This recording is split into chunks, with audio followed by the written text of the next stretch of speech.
This is part 2 of 2 this week. I mean, what was I going to do at the end of part 1? Just cut us off in mid-sentence? What happened? We went to black. Oh my god. I just made everyone click on their phone saying, "What's wrong? I'm buffering! I'm buffering!" Alright, so we're here and... we're going to talk about my 3 favorite TV shows. So I give you the floor, sir. I'm going to get comfortable here because there's stuff that I don't know yet that he's purposely withheld from me. Well, I'm going to start with the quintessential sitcom. I've always been a big sitcom person. I Love Lucy. And you knew that was one of my favorites. Yes, I did. It's not surprising to me. And this is the first season on Blu-ray. Fortunately, they only released the first 2 on Blu-ray. But at any rate, you know, it's the quintessential sitcom. It's, you know, the sitcom that blazed the trail for all other sitcoms. I mean, you can't just sit down in front of Lucille Ball and not laugh. I mean, it's the 1500th time you've seen the episode, it's still funny. And I was exposed to Lucy from a very early age. The story goes, the very first time I have no idea what episode it was, the very first time I saw an episode of I Love Lucy was in my mom's arms the day after I was born in her hospital room. The exact date would be September 7th, 1984. One of the local TV stations was showing it in the mornings, I guess, and we watched it in the hospital room. Oh, I've never heard that before. Oh, so it was my mom's favorite too, and she passed it on to me. So. Oh, that's so sweet. And I've spent a lifetime watching Lucy. So. We all love Lucy. I mean, I've seen her in lots of things over the years, and who doesn't love Lucy? I mean, we've even been to Desilu. I mean, we showed you that picture before. We've seen a place called I Love Lucy Square. Yeah. I think I have a photo of that also. Wow, what a woman! What a comedian. Second, I guess I'm going to have to go with the Mary Tyler Moore Show. As a kid, I was a big sitcom person. I was more into Nick at Night than I was the daytime Nickelodeon. You know, watching all those old sitcoms, and they stuck with me as I got older, and you know, I was on all those fan websites and everything, and still am, really. And but I always liked Mary, because I always, you always kind of felt like you wanted to be Mary. You know, everything seemed almost always perfect for Mary, but you always felt like you were Rhoda instead, where everything goes wrong for you. Yes, I feel like I'm a Rhoda Morgenstern sometimes. But I mean, I even kind of followed Mary's career because I work in a newsroom now, like Mary did. So. And Greg is very talented. I cannot state that enough. He is. I admire you very much for your professional career. But it's a funny show, and all the people on it's a group show. You know, everybody has their part, and it's just really well written and trailblazing for its time. Yes, and that final episode with everyone in the group hug and the moment of I need some Kleenex, and they all move over. Yeah, that's a classic. Or the Chuckles the clown. Yeah, everybody's making jokes. He died. He was wearing a peanut costume and was crushed by an elephant. And everybody around the newsroom has been making jokes all week, and Mary's been complaining at them, saying it's in poor taste. And we finally get to the funeral, and everybody is serious, but Mary starts cracking up.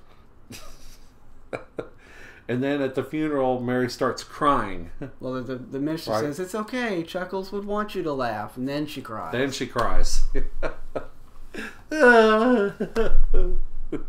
And third, I guess I wanted to pick my favorite game show, which was hard to narrow down. I really discovered my love of game shows. It was, I guess, around '98 when we got my cable system had a free preview of the Game Show Network for a summer. It was supposed to be a month free preview, but it went on for 3 months because everybody kept calling in and saying they liked it. But yeah, so I picked Match Game because I mean it's definitely the funniest game show that there's ever been, and it's fun to watch. It may not be the best game of all time, but it's fun. But it's so much fun to watch and see all the celebrities and the jokes and everything. Mm-hmm. It's a show that was quite an anti-game show in its own right because it was, as Gene Rayburn always said, Match Game was a weak format.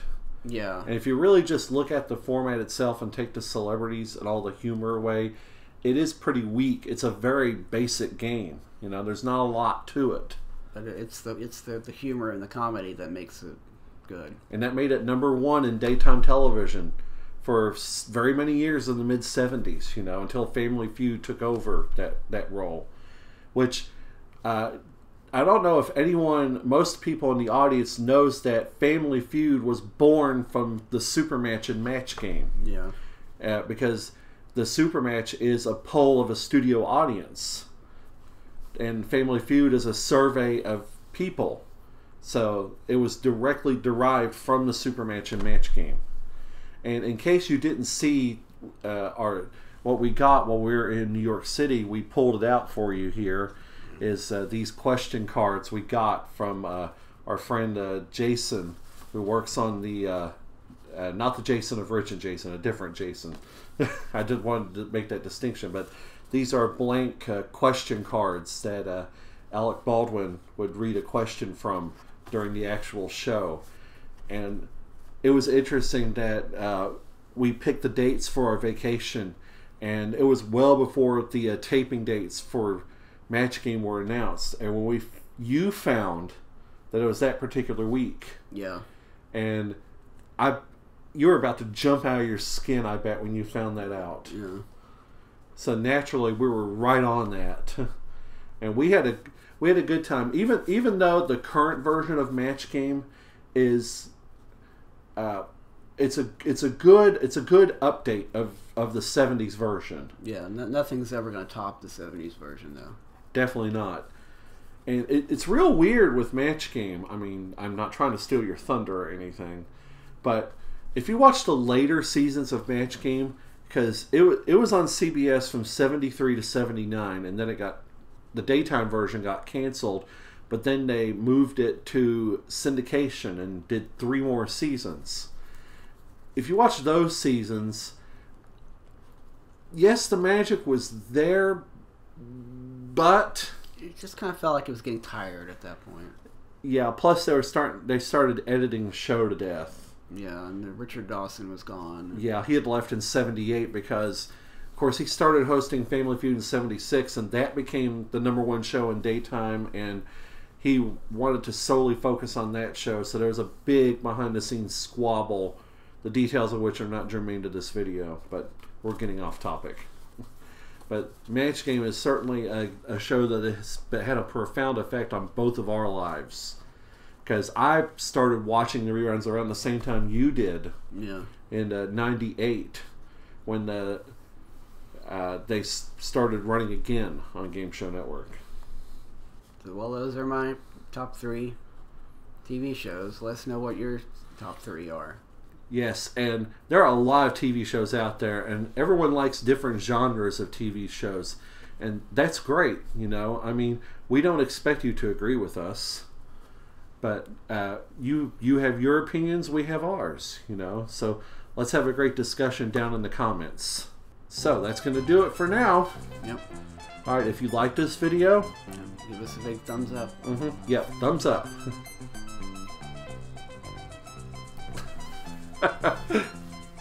If you're new to the channel, please hit the subscribe button. Join us for all of our future videos. Yep.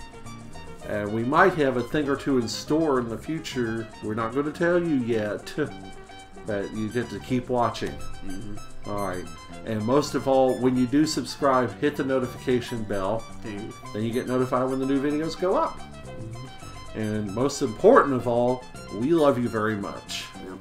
And we'll see you very soon, okay? Bye, everyone.